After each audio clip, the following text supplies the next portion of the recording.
দিদি আপনার নাম কি? আরেফা বেগম। আমার ডাক নাম শেফালি। আচ্ছা, বাড়ি কোথায় আপনার? আমার আলিপুর ডিস্ট্রিক্টের শিশুবাড়ি মধ্যরঙ্গালী বেজনা গ্রাম। আচ্ছা, মানে বীরপাড়ার কাছে আর কি। হ্যাঁ। তো আপনার কি রোগ ছিল?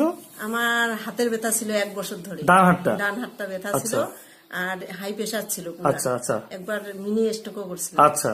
তারপর একটা বাম হাতে আবার টিউমার আছে। আচ্ছা আচ্ছা আচ্ছা। আমি এইটা 2টা খাওয়া হয়ে গেছে আর একটা ধরছি আমি। আচ্ছা, তা আপনি ট্রিটমেন্ট আগে কোথায় কোথায় করেছিলেন সেটাকে বলুন। আমি প্রথমে ডাক্তার দেখাইছি, হাড্ডির ডাক্তার দেখাইছিলাম। আচ্ছা, অর্থোপেডিক্স। হ্যাঁ, ওনার চিকিৎসা কিছু হয়নি, ব্যথা ছাড়েই না। আচ্ছা আচ্ছা। ব্যায়াম ট্যাম অনেক কিছু করি, ব্যথা ছাড়েই না। আচ্ছা। তখন আমি আবার নার্ভের ডাক্তার দেখাইলাম। আচ্ছা। কলকাতা। আচ্ছা। তারপর ওইখানেও 2 মাস ঔষধ খাওয়ার পরে সারলো না আমার। আচ্ছা। তারপরে আবার আরেকজন ডাক্তার আসছে, হাড্ডি ডাক্তার, আচ্ছা। ওনাকে দেখাইলাম, ওনারও সারলো না। আচ্ছা আচ্ছা। তারপরে আয়ুর্বেদিক ডাক্তার দেখাইলাম আমার এখানে, আচ্ছা, তারও সারলো না। মানে কোনো জায়গা বাদ দেননি আপনি এই রোগগুলোর জন্য? আমার প্রায় 20,000 টাকার মতো গেছে, মানে সব মিলে 20-25 হাজার টাকার মতো গেছে আর কি। 25,000 গেছে, কিন্তু আমার সারে নেই।